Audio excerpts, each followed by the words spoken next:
The following is a fictional story of events that may happen in the near future.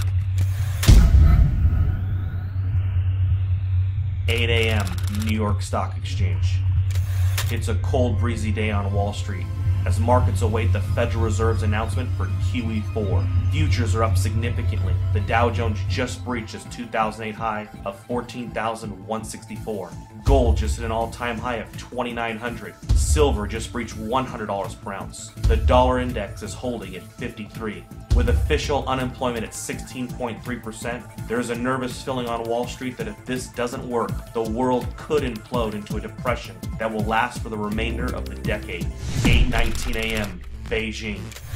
Chinese officials announced that they can no longer allow Washington to devalue their holdings. After making their concerns private, China accepts that Washington will never stop paying its debts with inflated currency. China makes an official statement from Beijing, quote, "We have made our concerns known privately for some time. With QE4 about to be announced today, China will have no choice but to stop purchasing US Treasuries. We have allowed Washington to try to work through their imbalances for 4 years. But with global inflation and US consumers rapidly shrinking as a percentage of global GDP, we feel that a Western recovery is unlikely until they reform their entitlement programs." 8:45 a.m. New York Stock Exchange. Upon hearing the statement from China, Dow futures have a sharp reversal and begin to drop. Gold leaps past $3,000 per ounce, up $150 per ounce in the last 26 minutes. CNBC awaits a statement from the White House. 8:50 a.m. Washington, D.C. The president makes an official statement to calm investors' fears. He tells Americans that he has spoken with several G20 leaders. They have assured him that they will continue to increase their purchase of treasuries and believe that a strong U.S. economy is the only thing that will bring back global prosperity. He has also spoken to Chairman Bernanke, who assures him that a strong dollar will be the result of QE4. The president also reminds Americans that his recent New Deal recovery programs that he passed through executive order will increase the likelihood of a lasting recovery. He also notes that Beijing, since 2009, has slowly been reducing their holdings, so the impact will be minimal. 9:51 a.m. New York. Dow futures fall 850 points in the first 20 minutes of trading. Markets are halted for 1 hour by the authorities. 10 a.m. Main Street, America. The news about the stock market in China has now spread. A panic begins to sit in and unprepared Americans rush to the grocery store. In an attempt to purchase food and water, Americans that didn't know what was going on are alerted by all of the news stories and panic buying. Within 50 minutes, there is a nationwide rush to the stores. Empty store shelves in America become a reality. 10:52 a.m. New York. Markets reopen and the Dow Jones resumes its collapse. Investors around the world join the sell-off in bonds and stocks and begin to purchase commodities. Unlike the panic of 2008, this time commodities are seen as the only safe haven from a dollar crisis.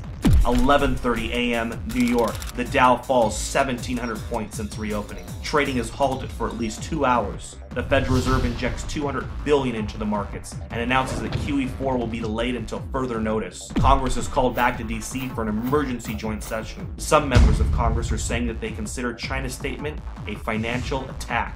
12 p.m. Main Street, America. Several cities begin to see civil unrest after grocery stores are forced to close. Traffic in the streets and violence break out. The president puts the National Guard on alert for a possible deployment onto U.S. streets if things don't get under control soon. Several news agencies are reporting injuries at grocery chains and call for the authorities to do something before it gets worse. 12:15 p.m. Toronto, Canada.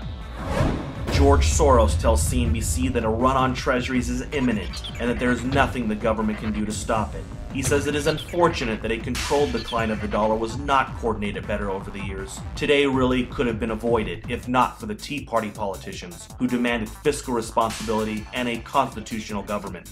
3 p.m. Gold closes at $11.53 for the day at $4,053 per ounce. Silver closes at $173 per ounce.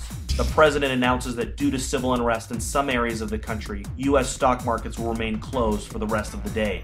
With the exception of mining and other inflation-related stocks, the majority of U.S. stocks are down significantly due to the sell-off and flight to safety in commodities. The Federal Reserve announces that it will begin to purchase U.S. treasuries and stocks in order to stabilize the markets. But this only feeds investors' fears of a full-blown treasury run and collapse of the dollar. 6 p.m. Asia. Asian markets begin a massive sell-off. Dollar collapse rumors begin to take hold of the markets. CNBC Asia looks into a possible COMEX default and complete breakdown in the U.S. economy. Gold spikes in Asia, up 1750 in the first complete hour of trading. Gold is now at 58.03. 7 p.m. Gold and silver bullion dealers across the world have suspended all sales due to no inventory. A COMEX default is now expected. Several central bank representatives propose a freeze on currency markets and a fixed devaluation of the US dollar in order to calm investors. 7:30 p.m. the United States. The sun sets on America. In the last 12 hours, the world has changed. Americans are glued to their televisions taking a crash course on a debauched currency. Smoke from fires in the cities have put a dark cloud over the nation. 7:45, the Federal Reserve. The Federal Reserve announces it will inject $1.5 trillion into the markets in order to stop any further decline in stocks. 7:55 p.m., OPEC. The final nail in the coffin. OPEC nations halt oil trades in US dollars until further notice. They will only accept euros, renminbi, or gold. 7:59 p.m. The Federal Reserve's announcement to inject $1.5 trillion into the markets causes a sharp reversal in overseas markets. Stocks begin to rally even as Main Street melts down. 8 p.m. Manhattan. Gerard Adams, president of the National Inflation Association, sends out an urgent email alert. In it, he informs members that it is with great sadness that the time to warn and prepare Americans for hyperinflation has ended.